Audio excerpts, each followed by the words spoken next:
Bonjour à tous. Je m'appelle Christine Minas. Good afternoon, everyone. My name is Christine Minas, and I'm a member of the board of PPX and also a federal public servant. Thank you for joining us for this last session of today's first day of this symposium. Before beginning to give a bit of an introduction to our speaker, I'd like to acknowledge that we are meeting today on unceded Algonquin territory. I think it's important to recognize that. In terms of some reminders today, I would like to just let everyone know that the session is being recorded and it will be available, as will the other sessions, on the PPX site. We encourage you to use the chat function, and if you have questions, to post them in the question and answer area where our moderator will be checking your questions, and we really look forward to that. Also, I want to recognize that the moderator for today will be Eric Champagne from the University of Ottawa, and he will be posing the questions. Today's title session for this part of the symposium is Reducing Inequalities by Focusing on Wellbeing, Evidence from the Canadian Index of Wellbeing. As we all know, COVID has had different outcomes for different various subpopulations, and in particular, vulnerable populations. We've all been reading about this and are familiar. There are many ways to measure how we are doing in society, whether it be in Canada or more broadly. And the well-being indices have been around for a while. Our speaker today will tell us the history of that a little bit too. There has been a more recent linkage between well-being and budgeting. Some of you may be following the cases in, for example, New Zealand, Scotland, and even in Canada, where there have been more recent connections between well-being indices and budgeting in order to flow funds to areas that would have more impacts across the board. Also, this symposium looks at broader themes of diversity, and diversity obviously comes in many forms and can be looked at through various lenses. Our speaker is very accomplished in this field in terms of measuring well-being. He's been doing it for many years. He is the director of the Canadian director of the Canadian Index of Wellbeing organization, at the University of Waterloo. He is also a full professor in the Department of Recreation and Leisure Studies. Similar to all of our other speakers, he brings a diverse perspective to well-being. And his work has captured, I would say, global trends in well-being in terms of the historical period that's covered, but also in terms of local context. We just heard Jennifer Keesmaat tell us about the importance of community and sort of the local space in which people live and interact and come together. And Bryan will be able to bring some of that together. So please join me in welcoming our featured speaker for this session, Professor Bryan Smale. Over to you, Bryan. Thank you very much, Christine. It's really a pleasure to be here. I want to tell you a little bit about what we do, but also where it sort of fits into the broader context of measuring well-being around the world, and how it's actually being implemented in Canada, both at the national level and right down to the community level as well. If you did sit in on Jennifer Keesmaat's presentation, I was sitting here thinking, I wish I said that, because many of the things that she talked about, particularly with respect to urban design and reimagining and transforming our world, is very much an outcome, I think, of the movement towards developing well-being economies, well-being budgeting, and in particular, just putting well-being at the center of our decision-making and policy-based decisions. So one of the things that I'd like to be able to give you today is a sense of how that actually works and how we came about. So this has really been referred to, globally as the Beyond GDP movement. It started probably back in the early 2000s, where people started to question the prevailing belief that as GDP increased, so too did the quality of life of its citizens. And I think we've come to understand that that's not the case. All you have to do is take a look at this general equation for GDP and recognize that, hey, quality of life isn't in there. We're really conflating economic productivity and economic growth with the quality of life of our citizens. And even Simon Kuznets, back in the 1930s, when he developed the measure of GDP, said it was scarcely a measure of how well we're doing as a society. So he really bemoaned that people were sort of transferring this notion, to our quality of life. Over the years, there's been abundant evidence that's come about that shows that, in fact, GDP, and even if you get down to sort of the income level for people, that it isn't really strongly related to our happiness or our life satisfaction. So even as GDP increases over time, we see that people's life satisfaction, stays relatively stable. And there's some theories about why that occurs, but it isn't tied to ongoing growth. And something an economist back in the 70s, Richard Easterlin, identified the Easterlin paradox that after a certain point, it's usually around the poverty line, that people's increases in life satisfaction, their happiness begins to level off. You don't need more money to increase your happiness after the basic essentials are taken care of. So that's really where a lot of this movement came from. So what we've been seeing now is that internationally, there's been a number of indices that have developed over the last few years. The OECD has the Better Life Index now, and it's quite interesting. They've got 11 areas that they track for different countries around the world to say, how well are we doing in each of these areas? You can actually go onto their site and play with radial buttons to, reweight the importance of some of those areas, whether it's the environment, whether it's democracy, whether it's health. And, if you prioritize those, how does it change the well-being and the rankings of those countries? There's the World Happiness Report that's been coming out now for about the last 10 or 12 years. John Helliwell from UBC is one of the principal authors of that. And they take a look at life satisfaction, rank countries around the world, and see what the things that are correlated with people's happiness, essentially their life satisfaction. And the Social Progress Index is another one that does international comparisons. Now, what we have nationally, probably the most famous example is Bhutan, that has the Gross National Happiness Index. And they actually use this to develop policy for their nation as opposed to GDP, as most other countries use.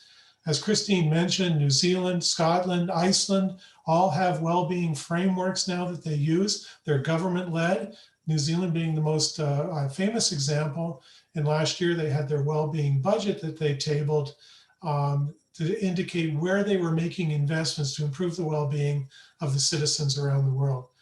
Just as a little side note, I don't think it's terribly astonishing, to be quite honest, that New Zealand, Scotland, and Iceland are all led by women.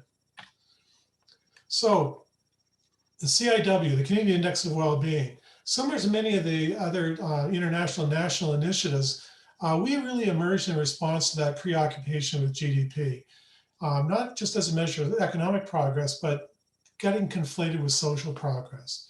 What we've tried to do is shift the focus to our well-being. How are we really doing when we start taking into consideration the things that actually do contribute to a high quality of life?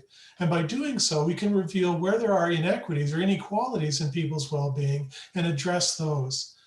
And I think one of the things that distinguishes us, we are not government-led, we're completely independent. And unlike other initiatives, when we got started back in the early 2000s, we based the framework of the CIW on the advice of Canadians. So in other words, we ran focus groups around the country and said, what really matters to you? What contributes to your quality of life? And so this is basically our framework now that came out of those conversations. And I'll tell you a little bit more about it in a moment and how it came about. But essentially, we put together a composite index that we can track over time as a complement to GDP. We realize that GDP is not going to go away. It is a measure of our economic productivity. But we would argue that we need complementary indices and measures to at least keep a conversation going about how well we're doing as a society. And that's our composite index. That composite index is based on 8 domains. And these are the domains that Canadians identified that repeatedly came up as being really important to their quality of life. So there's 4 of them that you might regard as being sort of the usual suspects, let's say. Living standards, which is how basically economics and the economy plays out in people's day-to-day lives. Healthy populations, our health, the environment, both the impact of the environment on our lives, but the extent to which we're actually imposing difficulties on the environment as well. And then lastly, education, which also often comes up as being particularly important to advancements in our society and to the well-being of our nation. The other four that emerged are probably less commonly recognized, but Canadians told us that they're just as important in defining their quality of life. So things like democratic engagement, the extent to which people actually feel involved in their democracy, that their voices are being heard, and that government is actually responding to the kinds of things that they place a lot of importance on. Community vitality, the extent to which people, feel a part of their communities, they're connected to others, they feel safe, they don't experience discrimination, and so forth. Time use, which is really sort of a work-life balance domain, what the degree to which we can balance work, family, community, the things that we really treasure during our free time, and actually reduce the sorts of stressors that are attributed to an imbalance that occurs there. And then lastly, leisure and culture. The way in which we actually use our leisure time to really express our humanity. And that's one of the areas that I'm particularly interested in. That's how I became involved in this project. Being in a Department of Recreation and Leisure Studies at the university, we've always recognized its contribution to well-being and really celebrate its potentialities in that regard as well. So our vision is to enable all Canadians to share in the highest well-being status by identifying, developing, and publicizing statistical measures that offer clear, valid, and regular reporting on progress towards well-being goals, not just the economy, but outcomes that Canadians seek as a nation. So we're very aspirational in that regard. And this is where, I think Jennifer Kiesman's presentation really resonated with me, because it was very aspirational in terms of what we could have if we actually act on the beliefs and understanding that we have to really transform our communities. So we're rooted in Canadian values as a means of trying to reduce the inequities that we find. And that word bubble there are some of the things that came up repeatedly during those focus groups. So as I mentioned, focus groups with Canadians were used to identify the domains. So we ran about 15 of them across the country. They involved about 400 to 500 people. And as I mentioned, we asked them what seemed like a fairly simple question. What really matters to you? What makes your life good? And that's where those 8 domains of the CIW framework came about. Now, there were some officials, government people, and other well-being related experts as part of those discussions, but it was really dominated by everyday Canadians, Aboriginal peoples, and that were invited, and so forth. And that's how those domains emerged. From that, we moved on and engaged research teams from across the country that had expertise in each one of those domain areas. And they were asked to define, conceptualize that domain, go to the research literature and say, what really constitutes this? Give us a solid definition that we can build on. And then secondly, identify indicators that the research literature has consistently shown are either strong contributors to people's quality of life or detractors from. So they could be positive or negative factors, but there was fair consensus in the research literature that it either contributed to or detracted from our well-being. And they would become like the canaries in the mine shaft. They would be the indicators that would tell us whether or not we're doing well within a domain and ultimately in our quality of life overall. The selection of those indicators, there was a list of about 20 to 25 different criteria. These were the dominant ones that were most important. There had to be a good fit conceptually. So those conceptual definitions for the domains and for well-being overall, the indicators had to fit them. As I mentioned, they had to be a clear contributor or detractor from well-being. They need to be valid and reliable. In other words, because if we wanted to track trends over time, we needed to see them gathered regularly and consistently. We wanted good geographic coverage, so we could say that this is something that pertains to all Canadians, but also that we could disaggregate the data by jurisdiction, like provinces or regions within the country, as well as groups within the country as well. If we wanted to take a look at groups based on age, income level, gender, whatever it happened to be, and a mix of indicators, objective and subject, positive and negative, to fill out that mix. Now, this presented us with a huge challenge because unlike most national and international indices that have been developed, they have typically relied on existing data and built frameworks around the data that they had. We went looking for data that fit a conceptual framework first.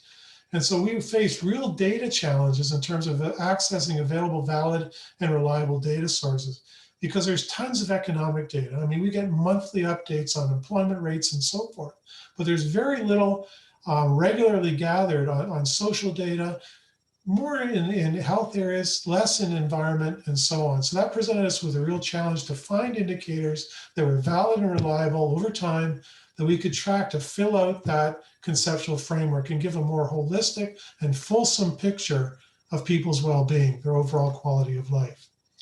So just to give you a sense of how this worked, the Canadian Index of Wellbeing, as I mentioned, first identified those 8 domains. So they constitute the domain, or the dashboard, if you will, for the Wellbeing Index. Then we identified the dimensions that made up each one. And I'm using community vitality here just as an illustration, but this is fairly typical of all 8 domains. So within community vitality, the research team that led that identified social relationships and social norms and values as being key dimensions within that particular domain. And within each of those sub-dimensions, it sort of captured the essence of those particular dimensions in defining what community vitality was all about. Then the secondary responsibility for those research teams in moving towards identifying indicators was to say, well, what kind of measures do we need? And if we take a look at community safety as an example, we wanted to get a measure related to safety. And I chose this one because it's a nice illustration of how the indicators that we use are fluid, and they capture 2 different perspectives very often of the same issue. So the indicators that were selected was a perceptual one, a subjective measure that people said, like, how safe do you feel walking alone in your neighborhood after dark? And the other one was based on Jurastat, the crime severity index, that is just an objective measure of severe crimes reported within communities across the country. And what's interesting about that is that in some constituencies, even though the crime severity index is dropping rapidly, people's perceptions of safety have either stagnated or actually increasing. So it gives us a multifaceted picture of how quality of life is actually playing out in communities and what measures we should attend to. And that doesn't make one right and the other one wrong. It, again, is just a more fulsome understanding of how safety plays out in community vitality. Now, what we've also done in order to bring this to life is that, and this is found on our website, is that we defined each one of these basic domains. We then went on and defined each of the dimensions underlying those domains, and then from there explained what the measure was, and then from there, what the particular indicator was. And what's important at this point is that where I've highlighted at the bottom, why this particular indicator matters to our quality of life. So there's usually an explanation there that indicates how strongly this indicator is attached to our overall well-being. And I think this was something, again, that Jennifer mentioned, is that communities that have where the residents have a stronger sense of belonging to the community also report consistently higher quality of life, a greater sense of connection to others within the community, a greater respect and responsibility to celebrate diversity and so forth. So it begins to not only argue in support of how these indicators are actually related to quality of life, but also connects us to understanding how it's interconnected with many of the other indicators that make up the entire framework across all of the dimensions. So what this allowed us to do is to build our national report. How are Canadians really doing? And in that report, we gave the composite index, we reported at the domain level, and we also reported at the indicator level. And so just as an illustration, this is probably the graphic that got us the most media attention when we released our last report. We're currently working on our next national report. Will hopefully be out in the fall, but we're already seeing that the trends are relatively similar to what we've seen here. That you can see the dip after the 2008 recession in GDP, but it continues to track upward on the same trajectory. We saw the hit that the recession had on our overall well-being, but the recovery has been slower. So the gap between GDP and our well-being is actually widening.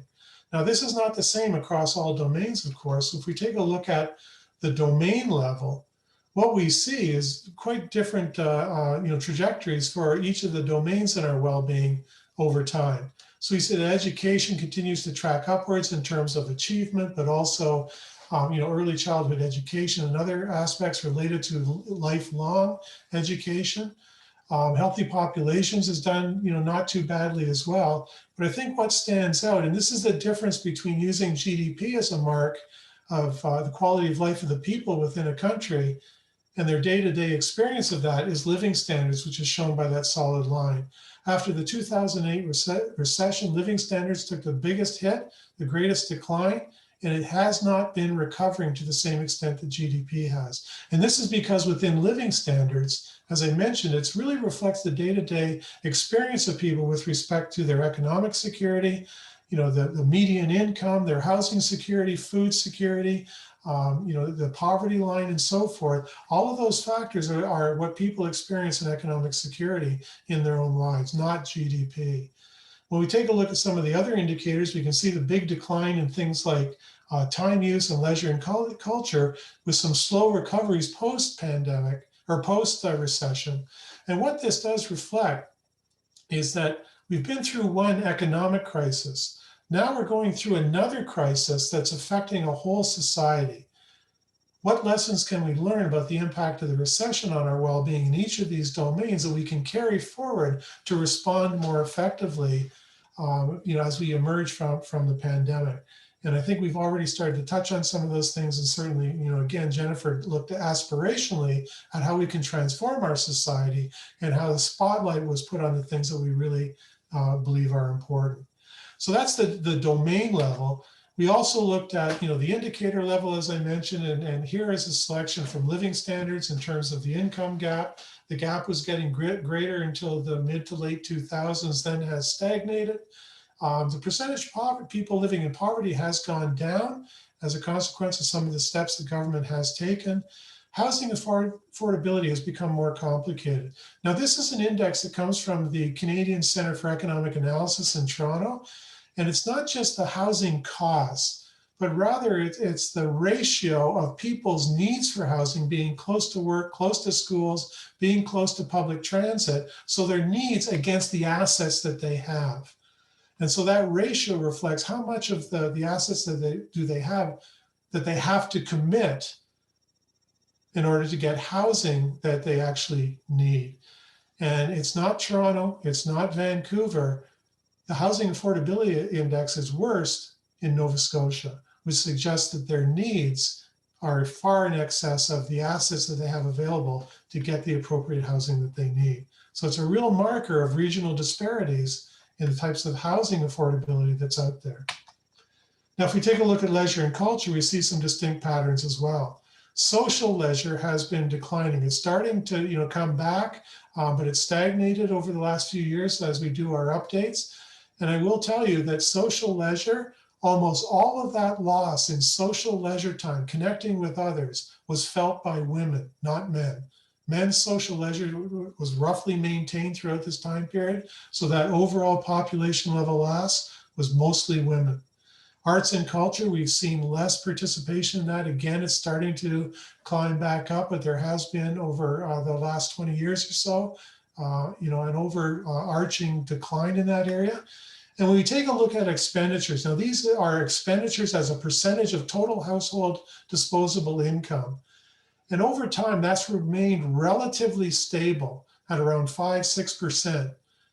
With the recession, people were less able to protect money to devote to leisure and culture, sport, the arts, and so on and so forth. So that was a dramatic shift from all of the other economic challenges that went in when people were able to protect those monies in order to celebrate their free time with their families on their own, whatever it happened to be.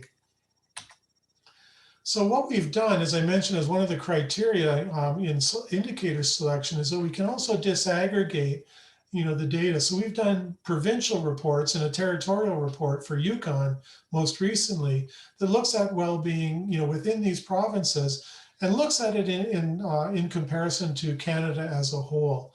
Now, the reason that that's important, of course, is perhaps the most decentralized, governments, in the OECD. The provinces have principal jurisdictional responsibility for many of the things that affect people's lives, whether it's labor, environment, health, or what have you. So they can actually see how well they're doing relative to the rest of the country in each one of those domain areas.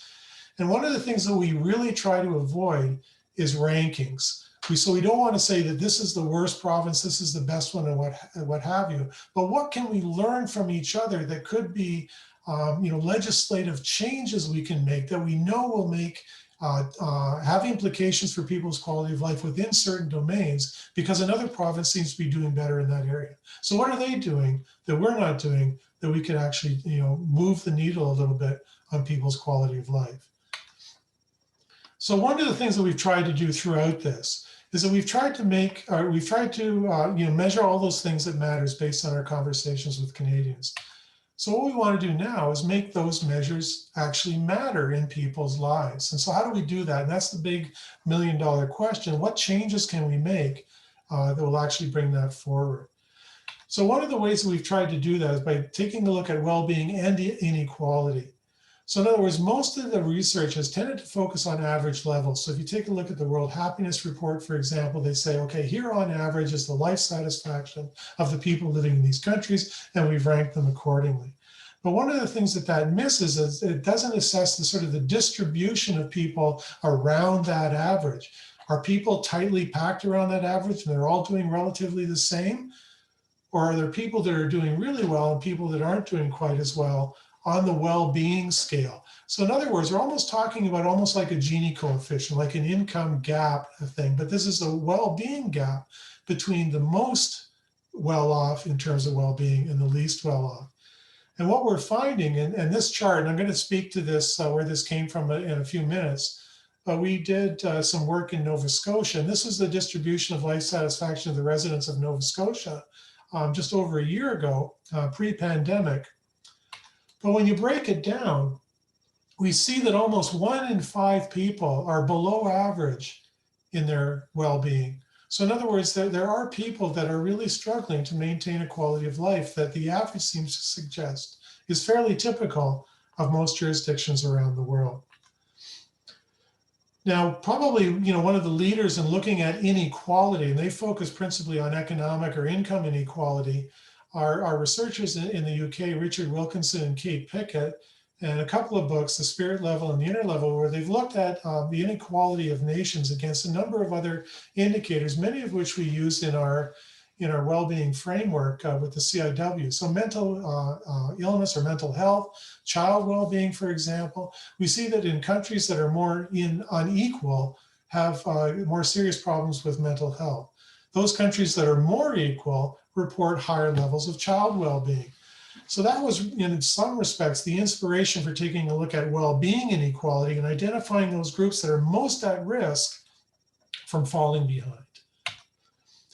So one of the things that we really wanted to do with our national and provincial reporting is also include a section on closing the gap. What are some innovative and integrated policy directions? Integrated because we want to recognize the connectedness of all of the domains that make up well-being, as well as the indicators, and make some policy directions. And we have the liberty to do this because, as many of you I'm sure know, that despite the good work that groups like Statistics Canada and the Public Health Agency might be doing, they can't actually make government policy. They can only pass on information. We have the freedom to advocate and point to areas that we believe might be reflective of the kind of policy directions that might actually make a change in our society. So we don't want to just report the results that I showed you earlier. We want to include a section like this. And part of what we did, and we brought together policy experts from all of those different domain areas and said, think collaboratively around all the domains, not just within your sector, but think of policy directions that might have implications across sectors more broadly that could really change people's lives. And the number one thing that came out of this, and this policy workshop that we held last, was back in 2016. And at that time, we came up with universal basic income and an extension of benefits to low-income Canadians as a real game changer. And not just because it would reduce poverty, which it has shown to do when it's been adopted elsewhere in the world, and in some jurisdictions, even within Canada, but it's all about access. Reducing income inequality, guaranteeing a basic income, gives people better access to food, to transit, to housing, to other people within their communities. So it isn't just about reducing poverty. I sat in on and gave a presentation when the National Poverty Strategy was being put together. And one of the things that I found most flattering is that I got the most questions from people on the advisory panel who were people that were actually living in poverty. And they wanted people to know that living in poverty isn't just about low income. It's about the totality of their lives and having access to their community. And they saw in the CIW a pathway to actually reduce inequality in their well-being without focusing exclusively on their income. We also made some other policy direction recommendations with respect to education, upstream approach to health, preventative rather than a sick care system, which is what we currently have, leverage the power that is within communities, universal access to leisure and culture. Again, Jennifer, mentioned about, public access to leisure spaces and natural places within urban areas. We know that those are critically important in bringing peoples together and to celebrate. And at no time, and during the COVID, have we, seen how important that has actually become. So one of the things that came about as a result of doing all of this work, and I'd love to tell you that I had an intellectual epiphany, it was really a duh moment, is that we got contacted by a number of communities around the country to say, can you do this type of work within our community? And one of the data challenges that I mentioned earlier is that having data is not only problematic on the social environmental side, but when you start disaggregating even big national surveys, you don't really have enough people responding within communities to use all of those indicators at the local level. So we developed a community well-being survey that uses many of the same questions that are in those national surveys. We asked people about their day-to-day lives across all 8 domains. We asked them about their well-being overall, life satisfaction, as well as how satisfied they were with different aspects of their lives, and a whole range of demographic characteristics as well, so that we could identify groups within the community that might be most at risk in the lower end of that well-being inequality scale, as I mentioned. So I'm just going to give you a couple of examples from Nova Scotia. We did a community well-being survey in all of Nova Scotia back in 2018. We normally have worked in single communities like Waterloo, Kingston, Victoria, BC, Wood Buffalo, Fort McMurray, where we've been twice. But basically a really good coverage of the entire province, highlighting the large urban areas within Halifax, and to a lesser extent in Sydney and Cape Breton, but the largely rural areas as well, so we could capture some of that. Now, when we separate, and I have a PDF of this presentation available that will be there as well, so if you're having difficulty seeing this, I'm not going to spend a lot of time on it. But we can begin to identify some of those characteristics of those people that fell into the above average well-being category and those that fell in the below average well-being category. So that split in terms of where they felt their lives were in terms of their overall quality of life and what characterizes it, not just demographically, but also within each of those domains. So what we see is that there's more older adults, more married people, more even common law or not common law, have higher household incomes and have spent more time in their communities to create those bonds, are in the above average well-being group. In contrast, there's more younger adults in the below average well-being. There's more women in that group. There's more people that are living on their own. They may be living with a disability or chronic illness. And they're also spending more than 30% of their income on housing. So if you look at other things like, the above well-being group, they're volunteering more. They know their neighbors pretty well. They know they can ask them for favors as compared to people in the below group who are more socially isolated. They're more likely to experience discrimination in their community and so on. So this gives us some of the indications, the characteristics of those groups that are falling below. And these are the kinds of things that may potentially be actionable that we can change within our community. Actually bring that gap closer together, narrow that gap, and allow people in the below average well-being to really thrive more so within their community. Another way we can look at this is when we consider the interconnections of critical issues. And so when we take a look at those survey data in Nova Scotia, 6 issues really emerged as being kind of central to why people were in the lower well-being group. Things like social isolation, those people that didn't have a strong sense of community.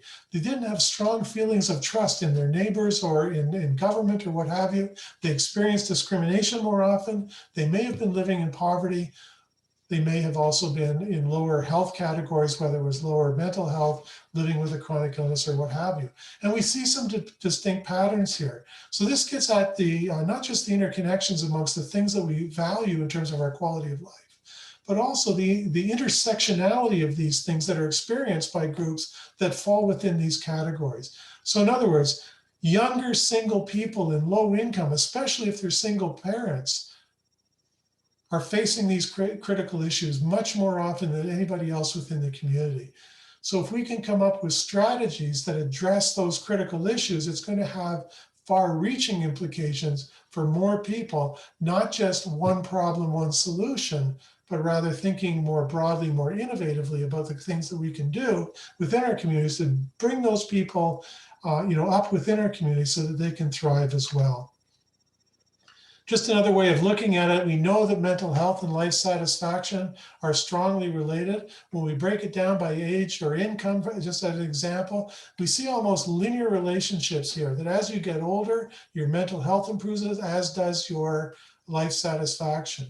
If you have more disposable or annual household income, rather, again, better mental health, better life satisfaction. So we can see the interconnections amongst these things, within the population as well. So what we're really advocating for is if we want to see the kind of positive social change that isn't represented in GDP, we've always advocated for placing well-being at the center of policy development. So it isn't just about economic growth, it's about considering the quality of life of our citizens. Now, economics is part of that, but it's not the only thing. Now, I'm really pleased to say that, in the federal budget that was released on April 19th, along with it, somewhat quietly, Canada's Quality of Life Framework was also released. And this is going to make me sound like a policy wonk, but if you look at that 700 plus page budget document, go to page 410, and you'll see it introduced within the federal budget as a means of informing decisions about well-being budgeting and where we make investments to ensure the well-being of the nation. There's also a companion document, and there's a link to it there at the bottom of this slide that talks more in detail about that quality of life strategy. And if you take a look at this, there's a lot of similarities to the quality of life framework, to what we've been advocating for with the CIW as well. And I'm really, proud to say that, I was part of some of these consultations, and, would like to think that, we had some influence in the thinking that went into this.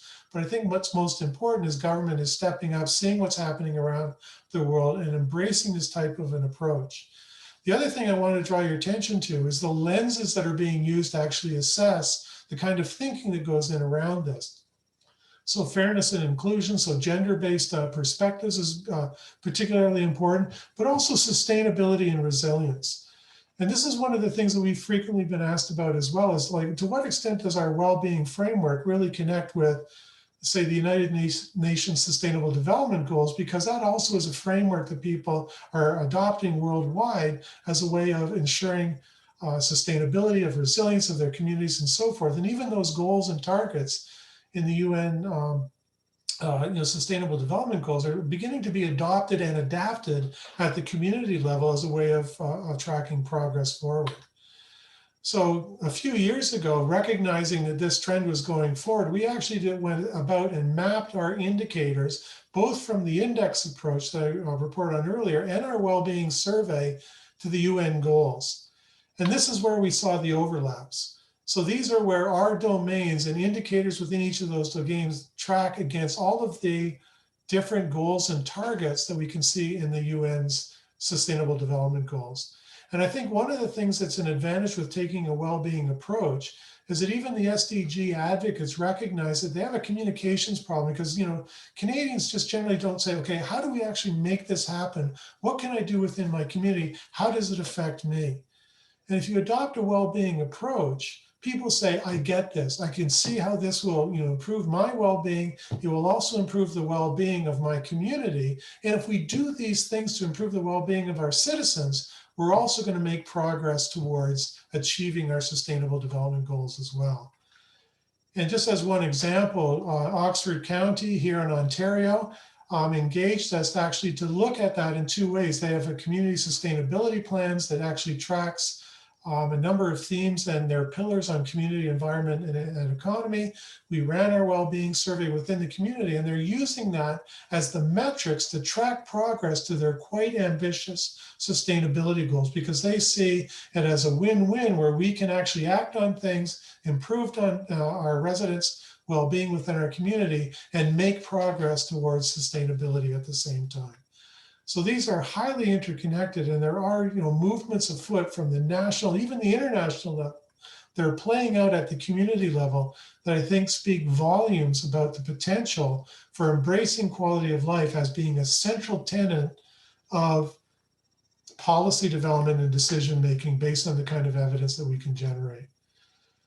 One of the things that inevitably comes out of this conversation is that you've told us a lot about the index, you've told us about these domains and how important they are, but I'm still convinced that living standards and healthy populations and the environment are critical to our overall well-being as we move forward. So which of these domains are most critical to community well-being and to individual well-being?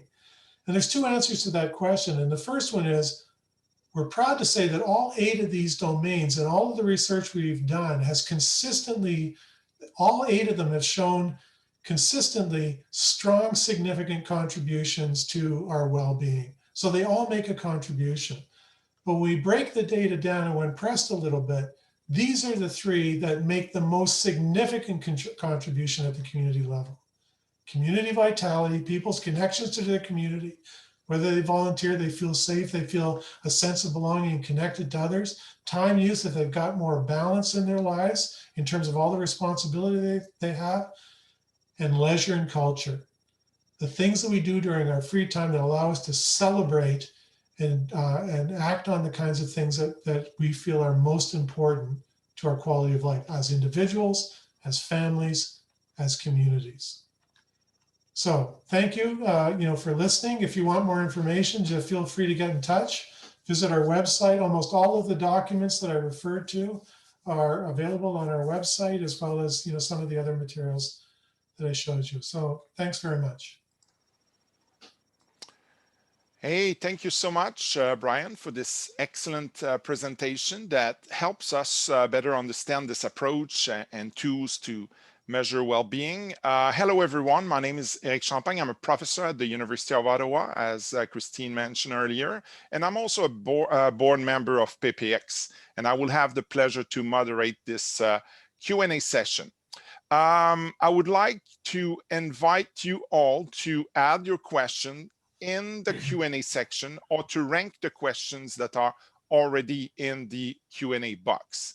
But before we start the questions, I would like to share 2 of my takeaways from your presentation, Bryan. The first is, my first takeaway is the willingness of this approach to make it a real citizen-driven tool, and to try, at least to give it a try, to foster change in communities, and rather than the typical very institutional statistical index that we already know. So I think it's an interesting observation and interesting aspect, the feature of that tool. And my second takeaway, Bryan, is that I added actually a visit to Bhutan on my bucket list of things to do before I die. So thank you for that as well. Okay, let's kick off the conversation by asking the higher ranked question now. The question is something you addressed briefly, but how does the CIW compare or align with the SDGs, the Sustainable Development Goals? Thank you, Bryan. Thank you, Eric, for the question. It's a good question, and one that we've been increasingly having to answer, in recent years. I think there is tremendous alignment. Obviously, the motivation behind the SDGs, which were designed, principally with developing countries in mind, and establishing 17 goals that really, you can see the connections between them, but they weren't designed to be highly interconnected. We use well-being, as really a central feature of trying to develop a framework with interconnected domains that we recognized that, if we see movement in one, it's going to have implications for the others as well. And I think that's true for the SDGs. what I think see where the strongest connections are is when you start getting down to the indicator level. So we measure things like, people's health, their mental health, the incidences of certain kinds of diseases. And the Sustainable Development Goal on good health and well-being, for example, wants to see improvements in those things. And, I think if we monitor those things, we can actually point to if we're making progress on achieving the targets within that goal by monitoring those particular indicators. And you can find other examples as well. Like one of the other SDGs is to reduce poverty, and certainly our living standards domain and some of the indicators we have in there with the Gini coefficient, with median income, housing and food insecurity, for example, are all, indicators that will allow us to track progress towards some of the targets within those goals. So I think there really can be some alignment there. And as I say, and this is not a criticism of the SDGs, but I think because there isn't sort of a unifying framework that brings all 17 goals together so that people can see, if we work on this, it's going to have implications for other things as well. That's where there's, not necessarily a communications problem, but where you're seeing people pick a silo. We're going to work on reducing poverty. And so they pull that goal out, and to their credit, they make strides to doing that. But are they recognizing the implications that reducing poverty actually has for good health and well-being, for stronger institutional development and so forth? So yeah, there are, considerable connections between them. I'd like to think we've begun to recognize those and help people see them as well. Well, thank you very much. And the second question I would like to ask is, has there been a study on well-being in remote Canadian communities, such as Indigenous communities? If so, what were the findings related to CIW? Unfortunately not. I mean, one of the things that, is admittedly, weakness in our approach when we use, and we use principally Statistics Canada data to create our trends in our national and provincial reporting. And a lot of those surveys do not include Indigenous communities. So the representation of Indigenous peoples, within the national surveys is largely restricted to those people that volunteer to complete the survey that are living, say, in urban centers or off reserve. And so there's a weakness there. When we've gone into communities with our community well-being survey, we had active engagement with Indigenous communities that surrounded or were part of those communities. So out in Victoria, in Aurelian area, we worked with the Indigenous communities, and unfortunately, and I understand this, is that, here comes another old white guy that's going to tell us how to lead our lives, as opposed to having a survey that was generated by Indigenous communities, run by them, and feeling that they had data ownership. And we tried to, obviously pass along all of that to them and give them ownership of all of this, and the freedom to protect their own data and report as they saw fit. But we've largely been unsuccessful in getting Indigenous peoples involved. The closest we've come is we've got reasonable representation of the Mi'kmaq people in Nova Scotia, because our partners down there actively engaged with them. But there's still some data release issues down there as well, and I understand that. The other sort of related part of that question is that most of the areas that we have been in do include rural areas, and we can break it down by rural areas. One of the projects that we did is that we did a series of 5 reports for the Ontario Trillium Foundation, where we broke down the province of Ontario by the 5 different regions that they had. And a couple of them were, obviously the north, and eastern, parts of some of those regions were clearly far more rural than others. And when you take a look at patterns there, you can see discrepancies. We also did a report on well-being for the Rural Ontario Institute, and separated between the more rural counties within Ontario and the more urbanized ones. And you see where well-being plays out in those areas as well. And some of them are fairly predictable. But now we have the evidence to support claims that people that are living in more remote areas within our country have less access to medical care. They have less access to those types of services. They have less access to the kind of robust recreational leisure opportunities that are more often centered in our urban areas. So there is some evidence out there, but it isn't particularly robust. Thank you, Bryan. I'd like to follow with something you touched briefly in your presentation. So have you worked with or been consulted on Finance Canada's Quality of Life Index, and what are your thoughts on this? I guess you addressed this earlier, but I guess we want to go further and understand, was there any interest in the Wellbeing Index by from and by the federal government, and especially the Department of Finance? That's a great question, Eric. And one of the things that we discovered, I mean, I've been doing this for many years now, and I was at a conference a year or two ago down in Halifax, and it was titled Beyond GDP. We're taking a look at different approaches to trying to, center our approach around well-being. And good-naturedly, one of my colleagues accused me of being a naive fantasist, because he really thought that, all of this work on well-being, somehow government was going to pick it up and go, oh, we've been doing it all wrong. Let's change the entire culture of our political system away from the economy and, and adopt a well-being quality of life approach. And so when we first started releasing our reports, admittedly, there wasn't a lot of interest from government, but communities became interested. And so we've been in about a dozen communities, 4 provinces, a territory now, working with more local groups, people that are a little bit more nimble, that can make change within their community. And I'd like to think that, that's what caught the attention of provincial and particularly federal government. They started to see, if Canada was a garden, they started to see these flowers popping up across the country where people are actually trying to change the culture and the direction that their communities took with respect to putting well-being at the center of a lot of their more municipal decisions on services provided, program supports, how they were distributed, and so forth. And I think, along with the global movement towards a well-being economy, those two things came together. And I can't speak for the federal government, of course, but, my sense is that it started to resonate within the corridors of the federal government to say, this is happening internationally. We see some examples in this country, where people are saying we need to, focus more on these areas than the others. Let's be part of this conversation.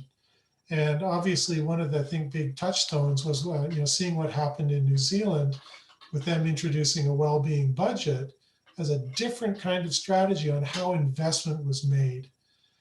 And I think wisely, they're taking a slow, steady progress approach to developing the framework and saying, let's have a good foundation that we can rely on to argue our investment decisions, play it out slowly, see how it works. And this is where, program evaluation becomes particularly important. If we make a change, what's going to be the effect, and to what extent can we attribute that change to the changes we made actually in service provision, programs, whatever else it happened to be. So I think a lot of things came together, for the quality of life framework at the federal level to begin taking shape. And, I'd like to think, role in helping inform that. Yeah, I think you touch on some of the other questions that were highly ranked, including the political values and how to measure well-being and how important political values are. And obviously, you touched that, I guess, and also something about North urban communities. You addressed that a little bit. If we have time, I'll come back to these questions so we can discuss further. But for the sake of time, I'll try to pick other questions, including one that is a bit complex. I'll read it and you tell me how you can address this. The interconnectedness point is a profound one. Most government bureaucracies, including Canada's, have tended to isolate outcomes, ignoring their interconnections in many areas, health and economics or environment. Do you have any suggested solution? And I guess it addressed the question of how do you, there's so much interconnectedness in policies, and how do you address this, and how can the well-being index can help addressing these multifactorial issues? Thank you. No, that's a great question. And it's certainly that we've struggled with because I've really tried to emphasize the interconnections as perhaps a bridge towards the sort of interministerial or the ministerial silos that very often form. And that's not a criticism. I think it's an inevitable consequence of, creating these structures and saying you have responsibility for health, you have responsibility for natural resources, and so forth. And, as much as there's a desire for those kinds of communications, you do become focused on your mandate. I'd like to think that a well-being framework that talks about the interconnections and is able to demonstrate them, gives a pathway for people working in different areas of responsibility to say, oh, I can go and speak, to so-and-so because I think we can mutually and collaboratively work on something that will benefit us both. And I'll give you a couple of illustrations where I've seen this actually play out. It's a relatively small scale, but I think they're, relatively profound examples. One of the communities I went into initially, because they were asking us about, okay, what would be the benefit of us doing a community well-being survey, within our community? And I was looking out at, the people in the audience, and they all represented different sectors within the community: policing and social services and health and arts and culture and so on. And you could just sort of see that, and I don't mean this in a pejorative way, they're going, what's in it for me? What's in it for my organization? And I asked them a simple question. I said, I want you to consider for a moment what your primary mission is as an organization. Now, who amongst you doesn't in some fashion say, we want to improve the quality of life of our residents, of our constituents? And that was the unifying thing that brought everybody together, that recognized that working together, was a better pathway forward in terms of sharing resources, sharing data, sharing information, and coming up with innovative solutions. And just as an even more micro illustration of that, I was standing in the coffee line, and there was two people standing in front of me. One of them was the director of the local food banks. The other one was the assistant director for arts and culture for youth programs within the community. And they got talking, and I was just eavesdropping, so this isn't on me at all. And the arts and culture director was saying, boy, we're really having a tough time introducing the arts to young children, especially those in low income, because we know that it's a critical factor that will contribute to lifelong well-being if they become engaged in the arts. And we're having trouble connecting with them. And the food director turned and said, I can help you with that. We have a meeting room at our food bank. Why don't we make it available to you to run programs for low-income families? And we're not doing that just for you. We're doing it for us as well, because one of the things that we have a problem with is convincing people that they can come to the food bank and come with dignity. They might be struggling right now, but if they're bringing their kids to the arts and culture program, they can pick up a few things at the same time. So it doesn't feel like such a failure to have to go to the food bank. They're doing it for multi-purposes to improve the lives of their family. So I think, those are sort of illustrations about how when we create these interconnections, we do see pathways to actually making the kind of change we want. Excellent, Bryan. I'd like to ask one very quick last question. People are interested in how to access these indicators. What are the indicators for communities' vitality and education? But most of all, where can they access these indicators? Are they public? Are they shareable? Yeah, one of the criteria that we had in selecting indicators, we wanted to actually use data that was largely publicly accessible. So as I mentioned, much of the data that we use comes from Statistics Canada and can be found on their website. If you want more information about the specific indicators we use, you can find them on our website, which is simply ciw.ca.